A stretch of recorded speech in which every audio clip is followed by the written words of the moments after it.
안녕하세요. 1번은 논문 문제입니다. 발명의 정의 규정이 이게 뭐냐면 이런 쟁점입니다. 몇 년 전에 논문들 많이 나왔던 내용이에요. 4차 산업혁명 얘기 이슈가 나왔을 때 이 2조 1호에 특허법상 보호대상으로서 요건을 적어놨는데 자연법칙 이용한 기술적 사상의 창작으로서 고도할 것. 먼저 창작과 고도는 특허받기 위한 기본적 포맷입니다. 뭐 여기다 그냥 할까요? 특허는 창작물에 대해서만 인정을 합니다. 그러니까 순수한 내 거에 대해서만 특허가 인정됩니다. 남의 것에 대해서는 절대 메타권이 나오지가 않아요. 이거에 대비되는 개념이 남의 거다. 그걸 발견이라고 해요. 발견은 이제 신의 거다. 신께서 만든 거에 대해서는 특허가 나오지가 않습니다. 창작물에 대해서 특허가 나오는데 미국 같은 경우는 그냥 창작물일 것, 발견이 아닐 것, 그 정도로만 발명이 정의가 되어 있는데 우리나라 같은 경우는 애석하게도 창작물을 구체적으로 설명하는 제한이 더 들어가 있어요. 자연법칙 이용할 것. 그러니까 이런 식으로 이해를 하시면 됩니다. 미국은 특허법상 보호 대상이 창작일 것 이렇게 돼 있다면 우리나라는 특허법상 보호 대상이 자연법칙을 이용한 창작일 것 이렇게 돼 있다고요. 창작의 범위를 더 협소하게 요건을 집어넣어 놨습니다. 요건을 이렇게 구체적으로 하면 예측 가능성에서 이점이 있습니다. 그러니까 이거는 특허가 되겠고 이거는 특허가 되지 않겠고를 분명하게 알 수가 있어요. 돈 낭비할 필요가 없다는 거죠. 괜히 어설프게 특허 출원할 필요가 없다는 겁니다. 얘를 법적 안정성이라고도 해요.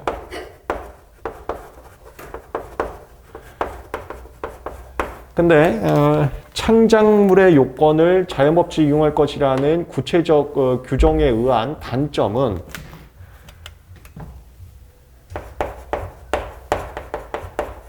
장점 어떤 의미인지 알겠죠. 나 이것도 창작인데 이것도 창작인데 이것도 창작인데 하면서 논란의 여지가 적다는 소리예요. 자연법칙 이용한 창작만 된다니까 이렇게. 단점은 저겁니다. 자연법칙 이용한 창작일 것을 만든 게 1차 때도 많이 말씀드렸는데 옛날에 19세기에서 20세기 정도 이 산업혁명의 시발점이 공장이었습니다. 대량 생산이 가능하게 된 게 세대의 흐름을 바뀌었어요. 이 공장 짓는 게 이때 이슈였었는데 공장이라는 게 우리 기계 발명이라고 보통 얘기합니다. 이 기계 발명은 원재료 있죠? 원재료를 우리가 자연법칙이라고 해요. 신께서 주신 광물이요.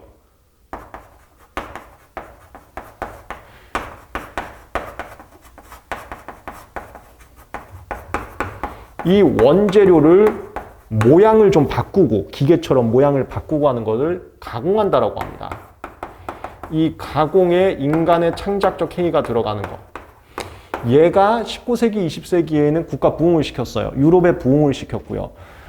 특허법이라는 것은 창작에 대해서 다 권리를 주는 건 아니고 창작에 대해서 어떤 권리는 저작권 가고 어떤 권리는 디자인 가고 이런 식으로 가는데 특허 쪽으로 오는 창작은 국가 산업 발전에 부응하는 창작만 가능합니다. 19세기나 20세기 때는 기계 발명이 국가 산업 발전을 부응하다 보니까 이 기계의 그 포맷인 자연 법칙을 이용해서 가공할 것 여기서 등장한 게 자연 법칙 이용이에요. 근데 이걸 자세하게 하다 보니까 현재 21세기에는 4차 산업혁명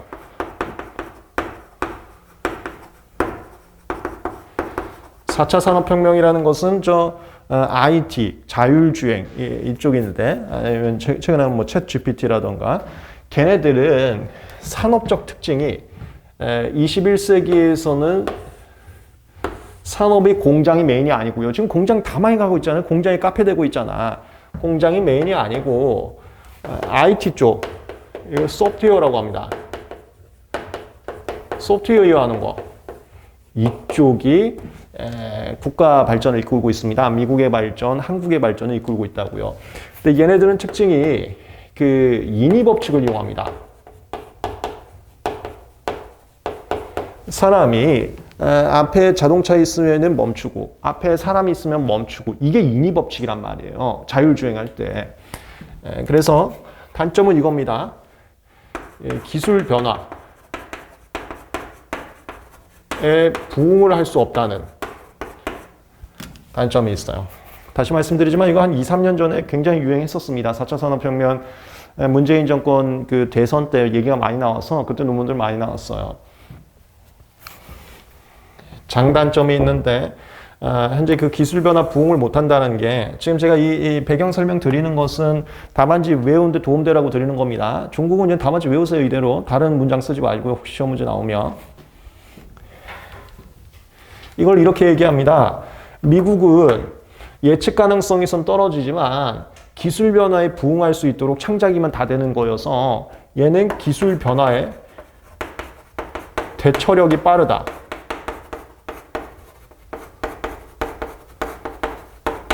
그게 대표된 게 BM 발명이었어요. 비즈니스 메소드라고 해서 종래에는 기계나 이런 거에 대해서 특허를 줬었는데 갑자기 무슨 인사 고가 관리 프로그램 이런 걸 특허를 주래. 미국에서 주래. 미국에서 주라면은 특허는 세계 장벽이 무너져 있기 때문에 한국에서도 줘야 돼요. 미국 애들이 그 외교 압박 엄청 많이 한다니까요. 우리나라에서 이런 거 특허 주니까 니들도 줘라. 미국에서 BM을 특허 주기 시작합니다. BM이 미국에 돈을 많이 벌게 해줘서 이걸 한국에 주래. 한국에서 이게 대처가 안 된 거야. BM? 이거 인위 법칙인데 플로우 차트 그린다 그랬잖아요. 플로우 차트 광물이 아닌데 인위 법칙인데 대처에 느르다는 비판이 굉장히 많았어요. 이게 여기요. 기술 변화 부응이 되지 않는다. 그래서 논문들이 나온 게 야, 시급히 개정해라. 이걸로 논문이 나왔습니다. 자연법칙 이용이라는 단어를 삭제해라. 그리고 아직 개정은 되지 않았고요. 대신 미국이 보호해라고 하도 뭐라 해서 판례가 우회적 해석으로 보호하고 있죠. 여기서부터 우리가 많이 알던 거죠. 컴퓨터 관련 발명이라고 하는데요, 이네들. 컴퓨터 관련 발명은 구성이 플로우 차트하고 1차 때부터 많이 했죠. 하드웨어로 이루어집니다. 이거에 대해서 자연법칙 이용할 것이 얘가 인위법칙이란 말이야. 문제가 되는데 판례는 자연법칙 이용 여부는 전체로서 판단하겠다라는 말도 안 되는 소리, 말장난, 법은 다 말장난이라고 있습니다. 전체를 써야겠다고 해서 하드웨어를 통해서 자동화되고 있으면 그걸 전체라고 얘기하겠다. 다 말은 지어내기 나름입니다. 그렇게 해서 우회적으로 보호해주고 있죠. 그렇지만 이 판례가 더 먼저 나왔어요. 근데 논문은 3, 4년 전에 나왔고 이거는 훨씬 더 전에 나왔습니다. 그렇지만 그럼에도 불구하고 논문은 개정해라. 당장 개정해라. 그래서 미국보다 대처가 느리진 마라. 비슷하거나 더 빨라라. 이런 취지의 논문 문제였습니다. 발명의 정의 규정의 한계, 법적 안정성에서는 분명히 도움은 되지만 이걸 이렇게 표현해요. 추상적이 아니라 구체적 정의 규정의 한계. 구체적으로 정의 규정하면 이해하기가 쉽습니다. 예측하기가 쉽습니다만 대처가 느려집니다. 실제로 자연법칙 이용할 것은 19세기, 20세기 그때 특허제도 도입될 때의 산업의 특징을 반영한 것이어서 현재와 맞지가 않습니다. 그게 한계고 그 한계에 대한 실무상의 지금의 판례 태도가 얘입니다. 판례는 우회적 해석을 통해서 자연법칙 이용은 전체로서 이용했으면 봐주겠다. 그리고 이 전체라는 것은 법주문 없으니까 내가 만들겠다. 바로 하드웨어를 통해서 자동화되고 있으면 그걸 전체라고 하겠다. 그렇게 실무적으로 운영은 하고 있다. 다만 보론 쓴다면은 개정이 더 좋아 보인다. 법을 가지고 말장난하면은 국민들이 안 믿어요. 이러니까 판사 마음대로지 판사 세상이지 이런 소리 또 나온다고. 그래서 법을 차라리 개정해라. 그 뉘앙스였습니다. 답안지를 한번 읽어보시면 이해가 될 겁니다. 2번. 요거 실전 GSB에서도 한번 했었죠. 인공지능 발명. 현재 2조 1호만 있고요. 얘는 더 나아가서 2조 1호 말고 발명자의 정의 규정도 필요한지. 이건 뭐냐면 발명자는 무조건 놈자자 어떻게 쓰는 거죠? 한문? 사람만 되는 건지 아니면 AI도 되는 건지 이거에 대해서 법 규정이 필요한지 이 쟁점이에요. 왜냐하면 지금 챗 GPT처럼 굉장히 연산이 현명하게 잘 되는 프로그램들이 나오고 있는데 걔네들한테 야, 그래서 분무기 만들어봐 하면은 특이한 분무기를 만들어 온다라 이거야. 연산 과정을 통해서. AI도 지금 창작을 하고 있대요. 그거를 저도 이제 컴공과가 아니어서 정확하게 뭔 딥러닝이라고 하더라고. 딥러닝 체계를 갖춘 애들은 창작을 하고 있답니다. 그럼 AI가 만든 창작물도 특허를 줘야 되는가? 근데 AI는 이제 사람이 아니잖아요. 그럼 발명자가 발명한 것만 특허가 줄 수 있거든요. 그 발명자 범위에 AI도 넣을 건가? 이 규정이 필요한가? 이 얘기예요. 얘는 실전 GSB에서도 언급을 좀 했었습니다. 최신 논문 중에 몇 개가 없었는데 그중 하나가 얘였거든요. AI의 창작물을 특허를 줘야 되냐 말아야 되냐. 이것도 똑같아요. 만약에 발명자를 사람으로 한다. 그럼 예측 가능성이 쉬워져요. 지금 AI도 특허를 줘야 돼 말아야 돼가 그냥 1초 만에 게임 끝나는 거야. 못 줘. 이렇게. 그걸 법적 안정성, 예측 가능성이라고 하는데 대신 그렇게 되면 이거요. 만약에 예를 들어서 아직 미국이나 이런 데서도 얘에 대해서 정확하게 확립된 건 아니라고 알고 있습니다. 근데 예를 들어서 미국에서 AI 기반 물건들을 다 특허 줘. 그리고 갑자기 막 산업이 부흥해. 그럼 한국도 따라와야 되거든? 근데 대처가 안 되는 거야. 사람만 된다 그러면은 법 개정해야지. 법 개정은 국회의원 하루 종일 놀기 때문에 법 개정이 안 돼요. 정의 규정을 추가적으로 도입하는 것은 예측 가능성이 있는 이점이 있지만 기술 변화에 부응할 수 없다는 단점이 더 치명적이기 때문에 이거예요. 분명히 장점은 있겠지만 단점이 더 치명적이기 때문에 야 이거 만들지 말고 세계 추세 보다가 AI도 다 특허 주네? 그러면 줘버려. 정의 규정 괜히 만들지 말고. 이게 변화가 빨라. 대신 싸우겠지. 줘야 되냐, 말아야 되냐, 싸우겠지. 현재도 특허청에서는 이걸 어떻게 취급할지 논란인데 그걸 실전지에서 비해서 했습니다. 그래서 한 번은 특허청에서 출원 절차에 대한 보전 명령, 방식 위반으로 무효시키겠다. 이런 식으로 취급한 것도 있고요. 그 다음에 최신의 논문은 3.3조이란 본문 위반으로 거절해야 된다. 이런 취급도 있는데요. 그게 명확하지 않아서 뭘로 해야 되는지, 절차 방식으로 해야 되는 거지 거절로 해야 되는지가 안 잡혀 있습니다. 그게 법적 안정성의 훼손이야. 법적 안정성이 훼손될 수는 있지만 더 중요한 게 기술 변화의 부응인데 그걸 위해서 그냥 만들지 말자. 그래서 약간 예측은 안 돼도 협의를 통해서 적절하게 운영하자. 요게 그 다음 발명자 정의 규정이 필요한지에 대해서 언급하는 거였습니다. 그 다음에 3번 소프트웨어는 이런 걸 컴퓨터 관련 발명이라고 합니다.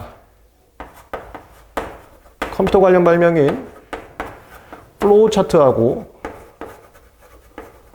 우리 이미 실전 GS A인가요? B인가요? 거기서 컴퓨터 관련 발명에 대한 진보성 중요한 쟁점들은 다 했습니다. 그거 외에 추가적으로 가져온 건데 컴퓨터 관련 발명 총괄이 플로우 차트하고 하드웨어로 이루어지게 되는데 제가 이거 1차 때부터 그 약봉투에 복약지도상 프린팅 되는 거 많이 얘기를 했었죠.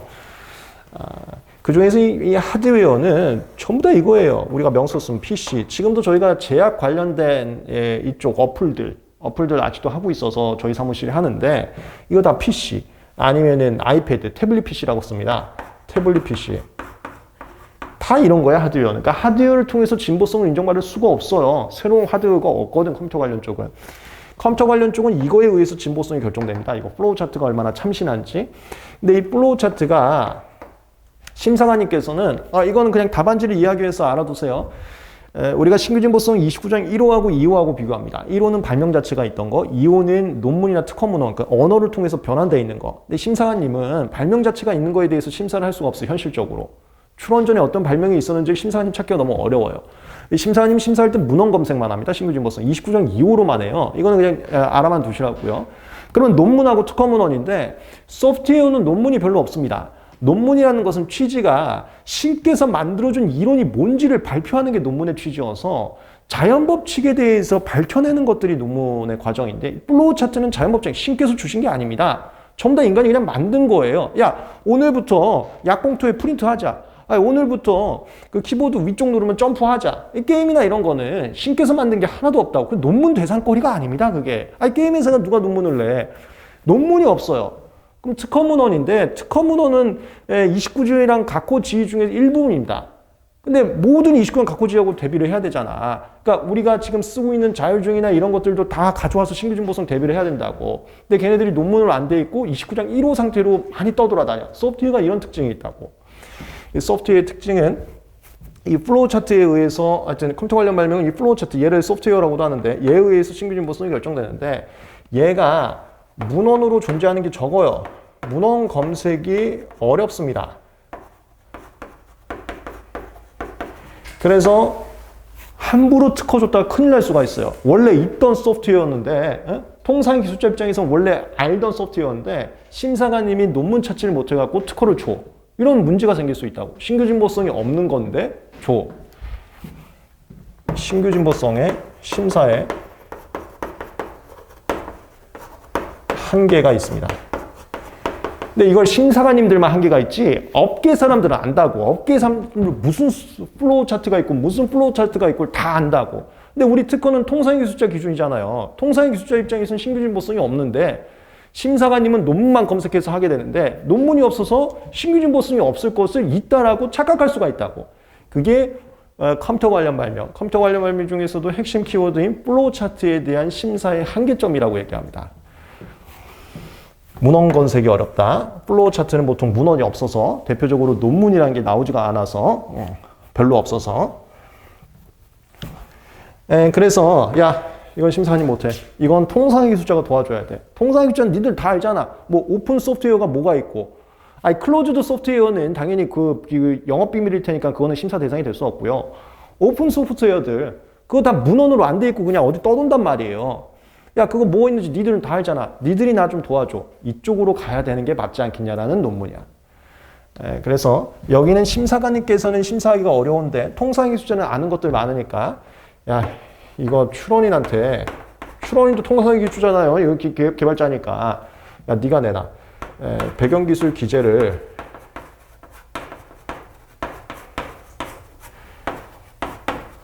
더 강화할 필요가 있다. 이 심사관님 심사하기가 좀 어려운 특징이 있다. 요쟁점이에요. 현재도 배경기술 기재 의무라고 해서 40조 3항 이유가 있습니다. 미국에서는 이걸 IDS라고 해요. 지금도 제가 미국 추론 많이 하고 있는데요. 40조 3항 이유는 출원인이 아무거나 하나라도 배경기술 쓰면 돼요. 딱 하나라도. 출원인이 아는 게 10개가 있습니다. 종래 기술이. 하나만 써줘도 돼. 아예 안 쓰면은 거절이고요. 하나만 쓰면은 돼요. 하나만. 배경기술 기재라는 것은 뭐라도 하나 이상만 기재하면 됩니다. 근데 IDS는 그게 안 돼요. IDS는 출원인이 알고 있는 정보 전부 제공해야 되고요. 그거 만약에 누락한 게 나중에 밝혀졌다? 불이익 받습니다. 그래서 미국 출원할 때에는 미국 현지 대리인들이 항상 꼼꼼하게 주의사항으로 알려주는데 당신이 앞으로 알게 되는 정보는 반드시 줘야지 우리 미국 대리인한테 안 주시면 큰일 날 수 있습니다. 이렇게 얘기를 해요. 그게 한국에 없어요. 미국은 출원인 측에서 배경기술을 제시하는 것을 지가 알면서도 심사관님을 안 줘? 이걸 나쁜 짓으로 봅니다. 미국은. 지가 이거 신규 진보성 없는 걸 알면서도 감히 출원해? 그걸 되게 나쁜 짓으로 본다고요. 이게 출원인의 양심 말고 좀 다른 단어 쓰던데 출원인의 양심에 어긋나는 것은 되게 나쁘게 취급합니다. 우리나라가 그 규정이 없어요. IDS는 모든 것, 인지하고 있는 모든 것 제출해야 됩니다. 안 그러면 불이익 당해요. 그래서 우리나라 거 일로 강화할 필요가 있다. 소프트웨어는 심사가 너무 어려워서. 그리고 아까도 말씀드렸지만 이런 소프트웨어들은 미국에서 특허 조라고 시켰기 때문에 우리나라로 주기 시작해서 그럼 이거 다 미국하고 제도를 비슷하게 맞출 게 필요하다. 이렇게. 그 논리의 흐름성의 논문들이라고 보시면 되겠습니다. 그리고 이거는 사실 뭐 보론격으로 쓰면 되는데요. 1차에도 시험 문제 나온 적은 없습니다. 우리나라는 출원인이 알고 있는 29관 각호지휘 중에 심사관님한테 제출 안 한 것을 거짓행위죄로 보지도 않아요. 그러니까 알고 있는 것을 제출하지 않은 것을 거짓행위죄로 보지는 않습니다. 거짓행위죄는 실험 데이터 조작만 들어가요. 그리고 알고 있는 것을 제출하지 않아도 사실수 사망이유 위반도 아니고 사실수 사망이유는 아무거나 하나만 쓰면 되기 때문에 그게 미국에 비해서 너무 좀 아닌데? 라고 생각하는 논문. 지금 오늘 논문 문제는요. 컨셉을 보시면 알겠지만 주로 이 논문들은 법 개정을 요구하는 논문들이 많습니다. 우리 실전 GSB에서도 논문 문제들 준비를 좀 했었는데 실전 GSA는 법과 판례 유명한 쟁점들 정리를 다 했었고 실전 GSB부터는 짱돌 문제도 대비하기 위해서 논문을 하고 있는데요. 이 논문들은 1차나 2차나 정규적인 코스에서는 해본 적이 없었던 겁니다. 당연히 책에도 없어요. 짱돌 대비하는 지금 상황이기 때문에. 근데 논문들은 실전 GSB부터 오신 분들은 이해가 될 건데 전부 다 야 이거 법 개정 필요하잖아. 이거 법 개정 필요하잖아. 저번에 실전 GSB에서 저거 했던 거 기억나세요? 야 130조 없애. 과실 추정 규정 차라리 없애.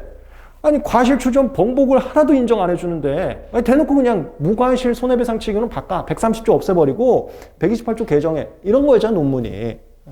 지금도 마찬가지라고. 야 2조 1 없애. 발명자 야 이거 가져오지도 마. 그 다음에 배경기술 기재 의무 더 강화시켜 바꿔. 다 이거라고. 논문이 그런 식이에요. 논문이. 3번 신규 진보성 심사 단계에서의 한계가 29형 각호지휘를 심사관 입장에서 찾기가 좀 어렵다. 통상의 기술자들은 잘 알고 있는 29조랑 1호가 많은데 심사관님들이 심사하기가 좀 어렵다. 보안 수단은 배경기술 기재 의무인데 다만 이것도 한계가 있다. 그게 이제 4번하고 연관이 되는데요. 왜냐하면 출원인이 알고 있는 것 중에 하나만 제출하면은 그 의무를 다 했다고 봐서 미국에 비해서 미흡함이 너무 많다. 그래서 심사관님 도와주는 게 별로 도와주지도 않는다. 이런 뉘앙스.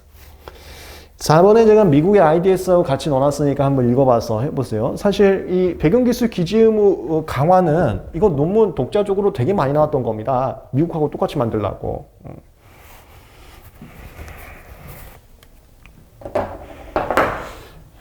이거 왜 시험 문제 안 나오지? 그냥 참고서만 말씀드릴게요. 미국하고 똑같이 만들려고 하는 것들이 대표적인 게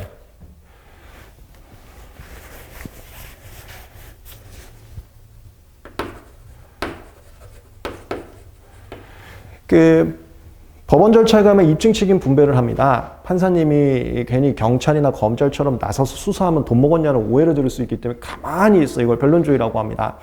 근데 이 변론주의는 입증 책임 있는 사람이 입증을 못하면 그 사람이 지는데 이걸 상대방이 약 올려요. 이게 심판소송 변리사 하시면 많이 겪게 될 겁니다. 자꾸 아닌데? 아닌데? 이렇게 약 올리기만 해요. 내 상대방에. 그건 너무 얄밉다고. 그래서 미국에서는 그런 상황이 없게 하려고 소송이 들어가기 전에 판사가 불러갔고요. 너네하고 너네 상대방한테 필요한 재료 지금 다 얘기해봐. 그리고 그거 다 까. 그거 안 까면은 난 소송 불이익 줄 거야. 이게 있습니다. 미국에는. 근데 우리나라엔 그게 없다가 따라서 만든 게 132조 5항이에요. 자료제출 명령에서 정당 이유 없이 자료제출 명령 거부하면은 그냥 입증하고자 하는 사실이 입증된 것으로 봐줍니다. 그게 미국 대충 따라서 만든 거예요. 그 다음에 이거요. 오늘 한 거. IDS가 미국은 굉장히 강화되어 있습니다. 출원인이 아는 것 중에 심사관님한테 제출하지 않으면 불이익받습니다. 우리나라 이거 42조 3항 이후 더 강화 필요하다.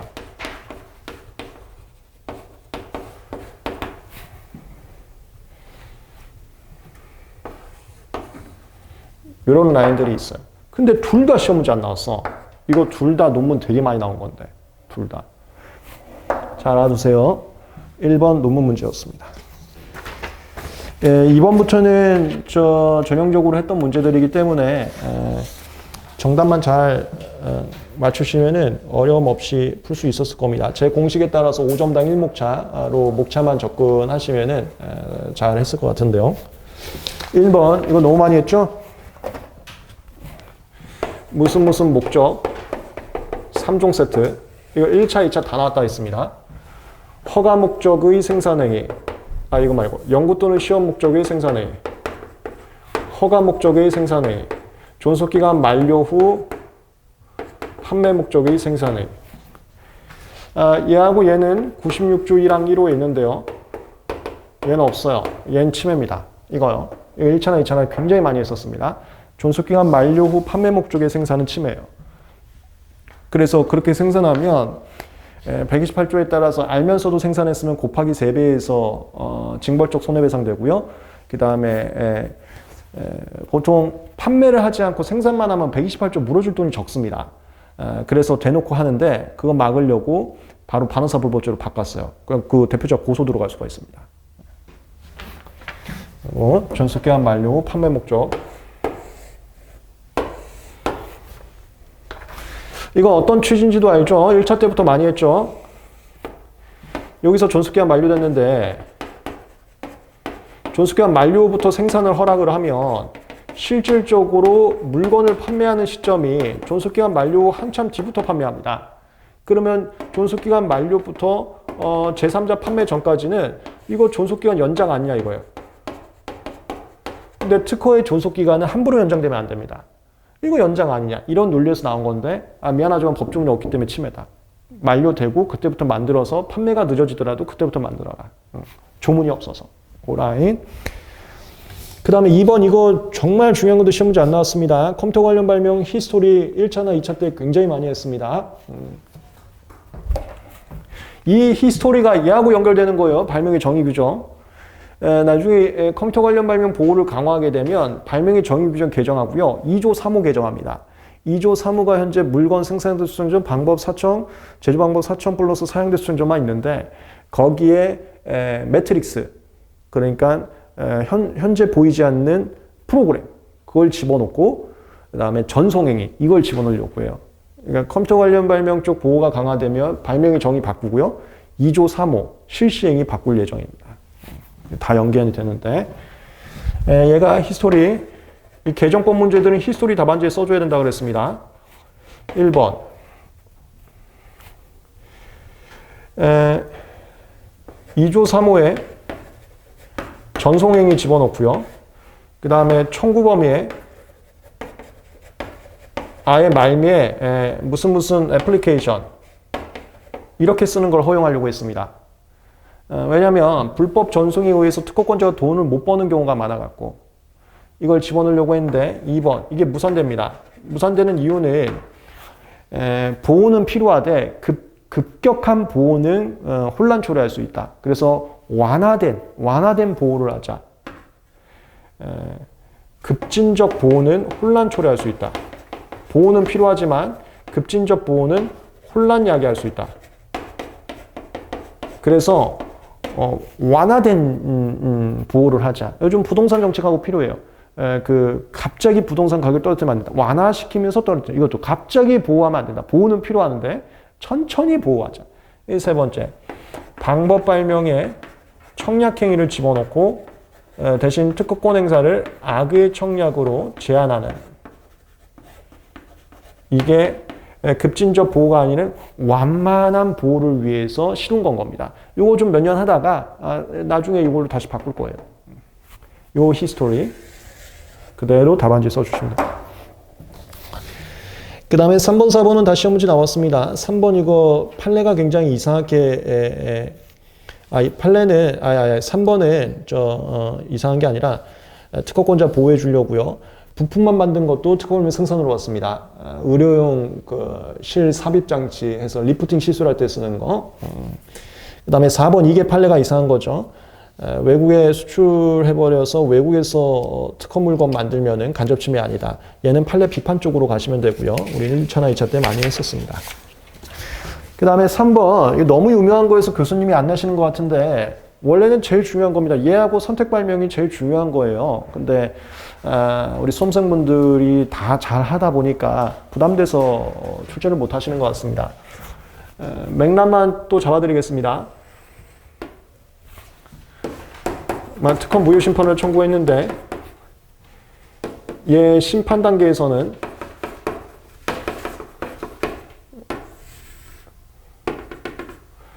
독자적인 정정 심판 못합니다.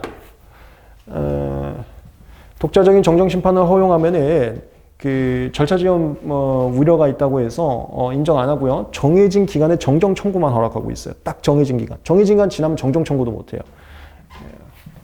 그러다가 얘 특허법원 올라가면 이때부터는 정정 심판할 수가 있습니다. 근데 특허법원에서 변론 종결하고 그 이후에 이 정정이 확정된다면 이거 1, 2 정정이 확정됐다는 이유만으로 특허법원 판결이 잘못됐다고 보지 않는다. 재심사유에 준하는 위법 없다. 후 정정 전후로 봅니다. 정정 전후로 판단해요. 그랬다가 만약에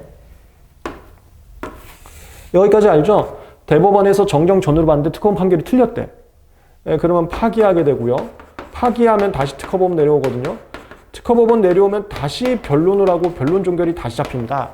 그럼 여기 기준은 변론 종결 전에 확정 있잖아. 이번에는. 여기서는 정정 후로 심리합니다. 이거. 이 심리 대상. 심리 대상은 심플해요. 변론 종결 시점을 기준으로 민사소송법에서 배웠잖아요. 법원의 판결은 변론 종결 시점을 기준으로 해야 됩니다. 이걸 기준으로 정정 확정이 그 전에 있냐, 그 후에 있냐 이렇게 나누시면 돼. 봐봐. 얘 특허법원 입장에서는 변론 종결이 여기 있죠. 이거 전에 확정 없잖아. 당연히 정정 전이야. 그 다음에 얘 대법원 입장에서 봐. 대법원 입장에서는 변론 종결 전에 확정 없었죠? 당연히 정정 전이라고. 근데 얘 입장에서 봐. 얘는 변론 종결이 여기라니까? 여기 전에 확정 있잖아. 얘는 후로 가는 거야. 변론 종결 전에 확정이 있으면은 정정 후로 심리하고요. 변론 종결 후에 정정 확정이 있으면은 이건 무시. 정정 전후로 심리합니다. 이유는 절차 지연 방지를 위해서. 이렇게 구분하시면 돼요. 다만 제가 답안지는 법률심, 사실심으로 구분해 놨는데 그게 똑같은 소리야. 그러니까 대법원은 법률심이기 때문에 정정 무시한다. 특허법원은 사실심이기 때문에 정정 후로 한다. 이렇게 써놨는데 그 얘기가 이거예요. 변종 전에 확정이 있으면은 정정 후로 하고 변종 후에 확정이 있으면 정정 후로 할 수 없다. 이 느낌하고 똑같은 겁니다. 답안지를 한번 쑥 읽어보시면 됩니다. 그 다음에 4번 1사부질이 0.1초 만에 하실 수 있죠? 그 무효사유 다르면 동일사실 아니라고 보고요. 그리고 3번은 1차 때 소해이익은 요거 하나만 보라 그랬어요. 무효신결 확정되면은 소해이익이 없습니다. 무효신결 확정되면은 아무 단계나 소해이익이 없어요. 심판 단계에서 무효신결 확정되면은 각하, 특허법원 단계에서 무효신결 확정돼도 각하 판결, 대법원 단계에서 무효신결 확정돼도 각하 판결. 그냥 무효신결 확정되면 소해이익이 없다고 해서 각하합니다. 소해이익은 복잡한 거 절대 하지 마세요. 이건 논리적이지 않기 때문에 이 정도만 잡아두시면 됩니다. 소해이익은 이걸 소해이익이라고 해요. 소해이익. 그 다음에 2번은 기속력. 기속력 이거 왜 안 나오지 시험 문제? 기속력 우리 기초GS에서 최신 판례도 정리를 했었습니다. 기초GS에서 좀 특이한 사건이 있었어요. 최신 판례가 나왔기 때문에 기속력 요번에 오랜만에 시험 문제 출제될 가능성 굉장히 높지 않나라고 생각이 됩니다. 왜냐하면 기속력을 많은 수험생분들이 좀 불안해하세요. 1차 때 많이 보지 못했던 지문이거든요. 그래서 교수님 입장에서 수험생분들이 다 잘하는 쟁점도 아니고 다 잘하면은 다 잘 쓸까봐 불안해서 안 내신다니까. 이거는 아는 사람만 잘할 것 같고, 두 번째, 교수님은 최신 판례와 최신 논문에 모티브가 있어야 됩니다. 왜냐하면 창작적으로 문제를 만드는 것보다는 제가 교수님들하고 얘기를 해보면 최신 판례와 최신 논문을 참고해서 만드는 경우가 거의 90% 이상이에요. 창작해서 만들지 않고요. 근데 얘가 그 기초GSB에서 정리를 했었지만 최신 판례가 있거든. 기속력 관련된. 그래서 답안지 좀 정리를 해보세요. 기속력. 그리고 죄송합니다. 제가 정신 나갔네. 아니죠. 정신 나간 게 아니라 3번과 4번이 연결됩니다. 문제 3번과 문제 4번이 지금 이거 다 쟁점이 연결돼요. 문제 3번의 1번이 특허법원 심리대상이고 문제 4번이 대법원 특허법원 심리대상 요거거든요. 문제 3번이 특허법원 단계에서 확정돼 변론 종결 전에 그럼 정정 후. 그 다음에 4번이 특허법원 변론 종결 후에 확정돼 대법원은 정정 전. 다시 내려오면 특허법원은 정정 후. 요거 싹 모아놨습니다. 싹. 이걸 심리 대상이라 그래. 정정 전으로 가냐 정정 후로 가냐. 이건 1차 시험에 나왔거든요. 2차만 안 나왔어요. 정정 전으로 가냐 정정 후로 가냐. 얘의 핵심은 제가 1차나 2차나 수업에서 다 말씀드렸지만 대법원에서 정정 전으로 보는 거 전화위치를 통해서 바꾼 겁니다. 옛날엔 다 정정 후로 봤어요. 이거 아직도 실무적으로 비판합니다. 무슨 취지인지는 알겠는데 절차 지연 방지를 위한 취지인지는 알겠는데 논리적으로 다 꼬였다. 저건 논리적 이유자 합당하지 않다. 잘못했다. 판례를 통해서 저렇게 바꿀 게 아니고 이건 법 개정으로 바꿔야 되는 사안이다. 그래서 얘가 이슈거든요. 이 대법원에서 정정 전으로 보는 다 정정 후로 보잖아. 근데 얘만 정정 전으로 보는 거. 이게 논리적으로 맞지가 않아서 논리적으로 맞지 않는 사안들은 되게 많아요. 되게 많은데 그거는 우리 공부 범위를 벗어나는 거여서 거기까지는 제가 정리를 안 해드리고 있는 거고 그게 이슈입니다. 이게 정정 전이냐 정정 후냐 이렇게 판단하는 게 4번이었어요. 네, 오늘 문제는 2, 3, 4는 우리가 연습 많이 했던 거기 때문에 정답만 한번 개념 잡아드렸고요.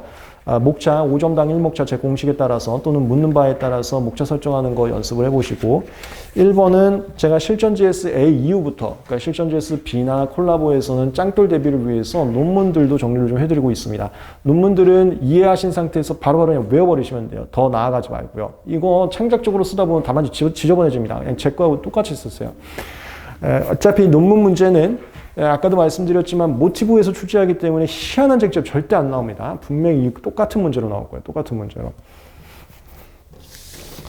네, 오늘 특허법은 여기까지 진행을 하고요. 내일은 우리 한성민 변리사님 상표법으로 진행을 합니다. 토요일 특허법, 일요일 상표법, 한성민 변리사님 상표법으로 진행을 합니다. 수고하셨습니다.